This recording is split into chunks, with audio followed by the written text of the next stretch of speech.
دانیال علیہ السلام اللہ کے ایک برگزیدہ نبی، بنی اسرائیل کی طرف مبعوث ایک پیغمبر، جو جنگی قیدی کی حیثیت سے اپنی جوانی کے عالم میں بابل گئے، جہاں آپ کو شاہی خدمات پر مامور کیا گیا۔ فقید المثال ذہانت و قابلیت کی بنا پر رفتہ رفتہ بلند ترین مناصب پر پہنچے۔ بادشاہ بیلشزر کے زمانے میں دیوار پر جو پیش گوئی نوشتہ دیوار لکھی گئی تھی، اس کا ترجمہ آپ نے کیا، اور آپ نے بتایا کہ اس کی حکومت تباہ و برباد ہو جائے گی۔ آپ کی کامیابی سے بعض درباری حسد کرنے لگے، اور انہوں نے بادشاہ وقت کو آپ سے بدظن کر کے آپ کو تبدیلی مذہب کا حکم دلوایا۔ سیدنا دانیال علیہ السلام نے انکار کیا تو آپ کو شیروں کے پنجروں میں پھینک دیا گیا، مگر خدا کی قدرت سے شیروں نے آپ کو کوئی نقصان نہیں پہنچایا۔ آپ فارس کے بادشاہ سائرس اعظم کے ہم اثر تھے۔ البدایہ والنہایہ میں امام ابن کثیر نے لکھا ہے کہ خالد بن دینار تمیمی سے روایت ہے کہ ابو العالیہ نے فرمایا، جب ہم نے شہر تستر فتح کیا تو ہم نے بیت المقدس کے قریب دیکھا کہ ایک چارپائی رکھی ہوئی ہے، اس پر میت رکھی ہوئی تھی، اور اس کے سرہانے کے پاس ایک مصحف رکھا ہوا تھا۔ ہم نے وہ مصحف عمر بن خطاب رضی اللہ عنہ کی طرف بھیجا۔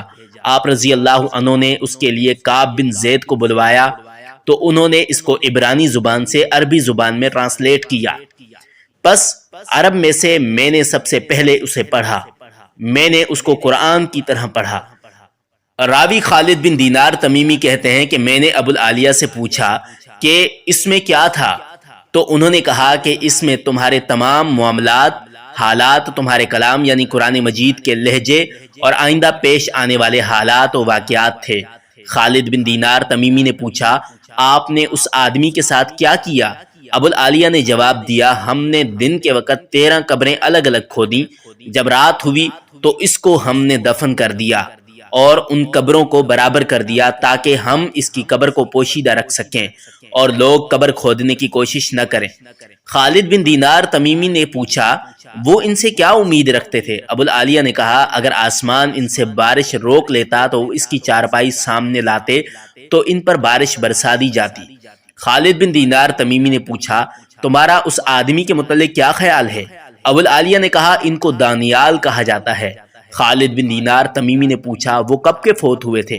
ابو العالیہ نے کہا کہ میرے اندازے کے مطابق 300 سال پہلے۔ خالد بن دینار تمیمی نے پوچھا، ان کے جسم کا کوئی حصہ تبدیل ہوا تھا؟ انہوں نے کہا کہ گدی پر کچھ بال تبدیل ہو گئے تھے، کیونکہ زمین انبیاء اکرام علیہم الرضوان علیہم السلام کے جسم مبارک کو نہیں کھاتی اور ان کے جسموں کو بوسیدہ نہیں کرتی، اور درندے بھی انہیں نہیں کھاتے۔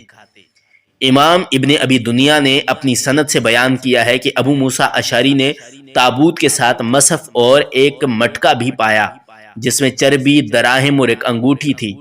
ابو موسیٰ نے امیر المومنین عمر بن خطاب کو ان اشیاء کے بارے میں تفصیلی خط لکھا۔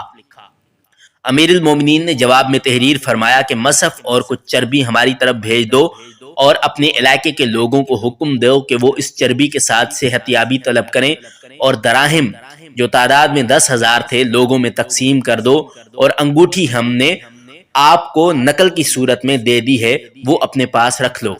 امام ابن ابی دنیا نے ایک اور روایت سے بیان کیا ہے کہ ابو الزناد نے فرمایا، میں نے ابو بردہ بن ابو موسیٰ اشعری کے بیٹے کے ہاتھ میں ایک انگوٹھی دیکھی تھی جس کے نگینے پر شیروں کی ایک تصویر تھی، اور ان دونوں کے درمیان ایک شخص ہے اور وہ دونوں شیر اس شخص کے پاؤں چاٹ رہے ہیں۔ ابو البردہ نے کہا، یہ انگوٹھی فوت شدہ شخص حضرت دانیال علیہ السلام کی طرف منسوب ہے۔ امام ابن کثیر نے اپنی تحریر قصص الانبیاء میں لکھا ہے، حضرت ابو موسیٰ اشعری نے دفن کرتے وقت یہ انگوٹھی ان کے قریب سے حاصل کی تھی۔ حضرت ابو موسیٰ نے اس علاقے کے علماء سے اس انگوٹھی کے نقش کے متعلق پوچھا تو انہوں نے بتایا کہ یہ دانیال علیہ السلام جس ملک میں پیدا ہوئے، وہاں کے بادشاہ کے پاس نجومی آئے اور کہا کہ ایک بچہ پیدا ہوگا جو تیری بادشاہت کو تباہ و برباد کر دے گا۔ بادشاہ نے کہا کہ خدا کی قسم، اس رات جو بھی بچہ پیدا ہوگا اس کو قتل کر دیا جائے گا۔ دانیال علیہ السلام پیدا ہوئے تو ان لوگوں نے دانیال کو پکڑ کر شیروں کی کچھار میں پھینک دیا۔ شیرنی اور شیر رات دن دانیال علیہ السلام سے پیار کرتے رہے اور ان کو چاٹتے رہے اور ان کو کچھ نقصان نہیں پہنچایا۔ ان کی والدہ محترمہ تشریف لائیں تو دیکھا شیر اور شیرنی ان کو چاٹ رہے ہیں۔ اس طرح حضرت دانیال علیہ السلام کو اللہ نے محفوظ رکھا، یہاں تک کہ آپ اس مقام و مرتبہ تک پہنچے جو ان کے لیے اللہ نے لوح محفوظ میں لکھا ہوا تھا۔ ابو العالیہ سے صحیح سند کے ساتھ مروی ہے کہ دانیال علیہ السلام کی ناک ایک بالشت لمبی تھی۔ اس طرح انس بن مالک رضی اللہ عنہ سے صحیح سند کے ساتھ مروی ہے ان کی ناک ایک ہاتھ لمبی تھی۔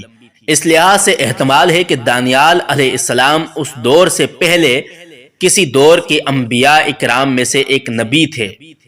حضرت امام ابو بکر بن ابو دنیا نے کہا کہ ابو بلال بن حارث بن عبداللہ بن ابو بردہ بن ابو موسیٰ اشعری نے فرمایا، ابو الاشعث الاحمری نے فرمایا، رسول اللہ صلی اللہ علیہ وسلم نے فرمایا کہ دانیال نے اللہ رب العزت سے دعا کی تھی کہ مجھے محمد صلی اللہ علیہ وسلم کی امت دفن کرے۔ ابو موسیٰ فرماتے ہیں کہ جب میں نے شہر تستر فتح کیا تو میں نے دانیال کو ایک تابوت میں پایا، ان کی رگیں بالکل صحیح سالم تھیں، ان میں خون جاری تھا، اور نبی پاک صلی اللہ علیہ وسلم نے فرمایا ہوا تھا کہ جو دانیال علیہ السلام کی قبر بنائے گا اس کو جنت کی خوشخبری دو۔ دانیال علیہ السلام کی قبر کی سب سے پہلے اطلاع ہرقوس العنبری نے دی تھی۔ بعد میں ابو موسیٰ اشعری نے امیر المومنین عمر بن خطاب رضی اللہ عنہ کو ختم دانیال کی اطلاع دی۔ جواب میں عمر فاروق نے کہا، خبر دینے والے کو میری طرف روانہ کر دیں اور دانیال علیہ السلام کو دفن کر دیں۔